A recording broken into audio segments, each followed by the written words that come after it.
we are getting into some Detroit Lions news, and we're going to go over a mock draft as well on this Wednesday to give you the latest regarding our Detroit Lions. And it's going to be some intriguing prospects that's visiting Detroit, and we're going to get into, is this a possibility this said player potentially could be there, as well as there's multiple players at this position connected to the Detroit Lions, giving you a possibility that this could actually occur if said players is available at the specific pick. But before we get into today's video, if you are a Detroit Lions fan and you're not subscribed to this channel, I say, what in the hell? Because I took all things Detroit Lions news and rumors, so if you like that type of stuff, you might as well subscribe. You really should. Also, hit that like button. Let's get to 400 likes in this video. With your help, it can happen. And let's just go ahead and get into this bad boy even without an intro. So, as you know, earlier this week, Hendon Hooker met with the Detroit Lions, and there's been a lot of connections with him in Detroit since Senior Bowl. Before then, you had watching him in games and being scouted. The connection between him and the Lions have been there for sure. But you may not have heard that the Lions also have a pre-draft visit with C.J. Stroud, quarterback from Ohio. You say, why in the hell would they have a pre-draft visit with him? He's not going to be there at pick 6. Well, first off, we don't know that because we don't really know how the draft goes. Now, we all have our feelings, and I do believe he's not going to be there. I think he's probably one of the 2 quarterbacks taken the first 2 picks, but there's many reasons why you have a pre-draft visit with quarterbacks. First, you got to get to know them because you never know. Maybe they do slip, and this is the NFL draft. So in any situation, you got to know who they are, as well as you want to make other teams potentially believe or not believe that you're going to take the quarterback position, so a team potentially could trade up ahead of you, pushing a player they like a Will Anderson down. So there's many reasons why you want to act like you're interested in a player. Now, this is something that Bob Quinn never did. Straight up says, Matthew Stafford's our quarterback. That is a terrible philosophy. First off, even if you believe, say, Jared Goff's quarterback, and there's no way that you're going to draft one, you want to make believe other franchises that's not the case. That's how you play poker. You want to be able to grab a team in so you can get the player that you want. Let me know in the comment section right now, do you think the Detroit Lions would draft C.J. Stroud if he fell to the Lions at 6? Y for yes and N for no. Let me know your thoughts below. Again, I do think if he was there, they would consider it. Because I think he is probably, one of the best quarterbacks in this year's draft. You want to do Bryce Young or C.J. Stroud. I think one of those guys is there. At least for the less question marks. All these guys got some sort of question mark. Bryce Young, size. Anthony Richardson, 13 starts. Will Levis, turnovers. And you look at C.J. Stroud, it doesn't have that many question marks. His is predominantly, can he take his game to the next level, because we've seen the Georgia game, he was really starting to be mobile, and that's something we haven't seen generally in his career, but he does have the least amount of question marks. He may not have the greatest ceiling of the quarterbacks, but he does have a less likelihood of being a bust, in my opinion, than some of these guys. So I do think that the Lions would consider it, but I also believe Brad Holmes is a poker player, and he puts that out there. Very smart to do. That's exactly what you want to do. So I like the fact that he's doing a pre-draft visit with him and all the quarterbacks and every player. And we do draft 50% of the players that we bring in for a pre-draft visit. It is 100% true. So it does seem that they could be interested at that position. There's absolutely no doubt. And it could be just absolute smoke. And either way, I am perfectly fine with that. I think that's a smart way to go. So they're going to be bringing players in, quarterbacks in, and I wouldn't be shocked if they continue to do that with the other quarterbacks in this year's draft. Bring in AR-15, bring in Will Levis, bring in Dorian Thompson-Robinson, Jake Haener, all these guys to make sure that you're good to go from that position. Make sure you show you're interested, but I really do believe they're going to get a developmental quarterback. Just don't know what round. We have no idea, and that's good that we have no idea. We don't need to know.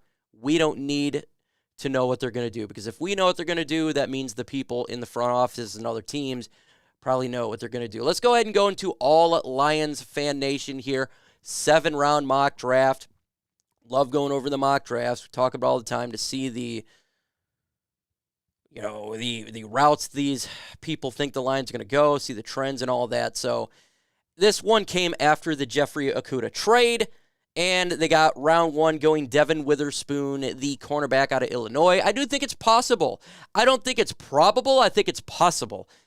Still taking a cornerback at 6 with what we've picked up in free agency, even though we traded away Jeffrey Okudah, still seems a little unlikely to me. But if he's BPA, you got to do it. It just depends what players are available at that spot.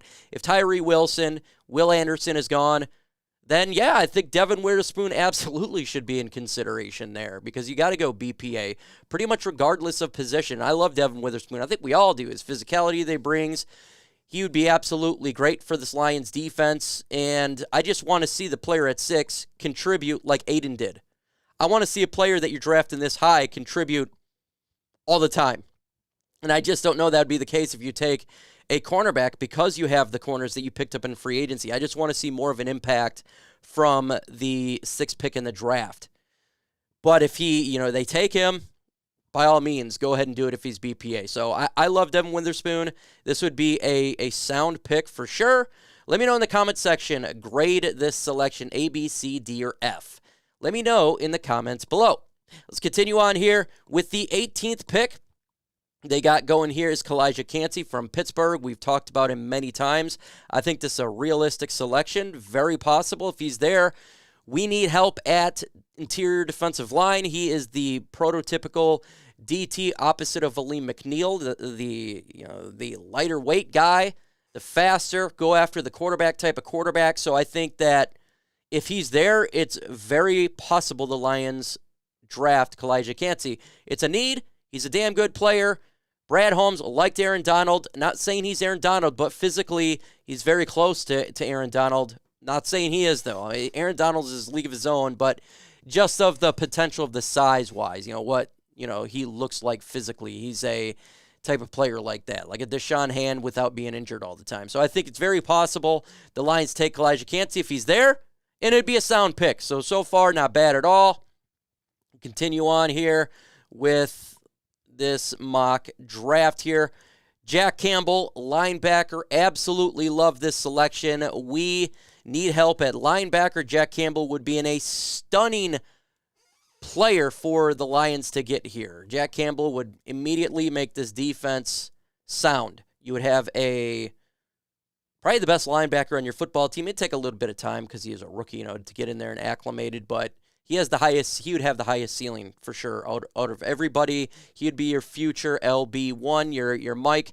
So that's exactly what the Lions need. This would be an A+ pick. You go all defense so far in this draft. Let's continue on here. And he's going here, Steve Avila from TCU, pick 55. Very possible, very probable pick. I do think the Lions go offensive guard potentially in the first 2 rounds.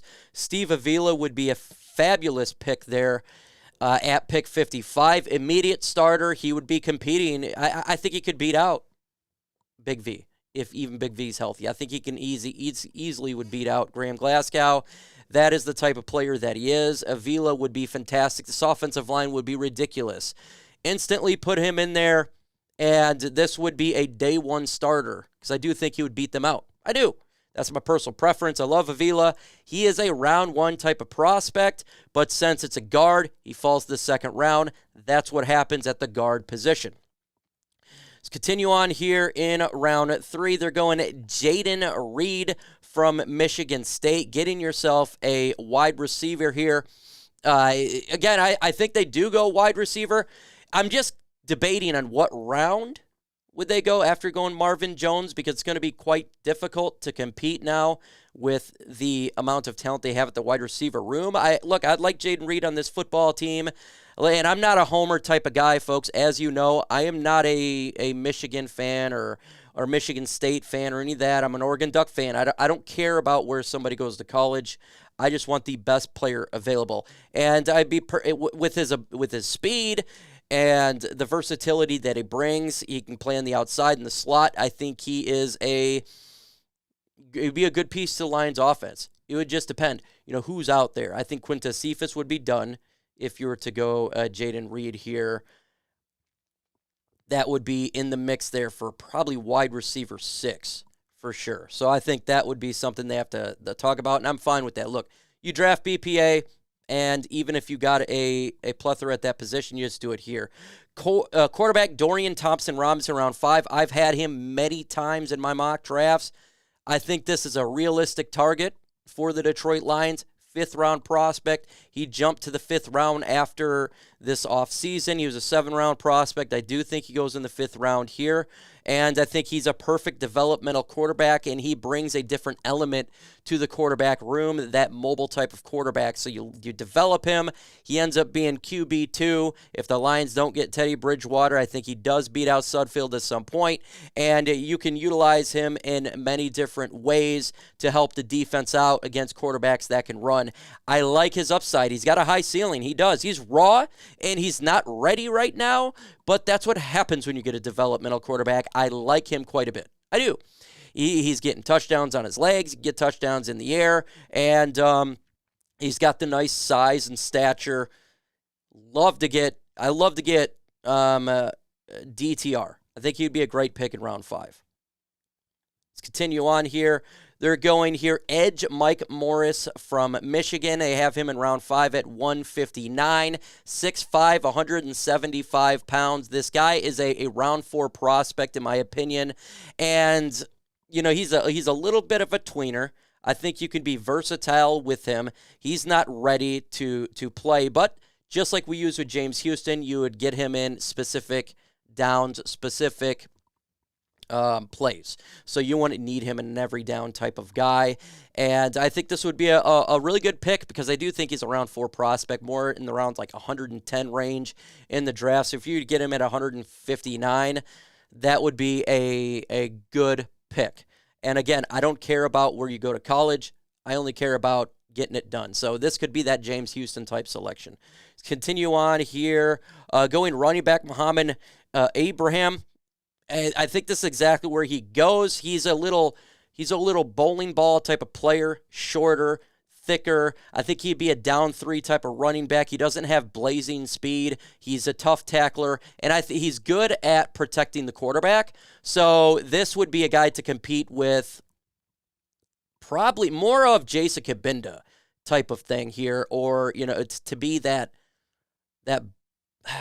harder nose type of running back. So be more of a Jason Kabinda. He'd probably knock out Jamar Jefferson off the team. And if they're wanting to get a guy to help protect Jared Goff, he's not going to be something you're going to see in the pass game. He's going to get that 1 yard. That's fine. You're talking about a pick 6. May not even make the team, but that's what we're talking about right there.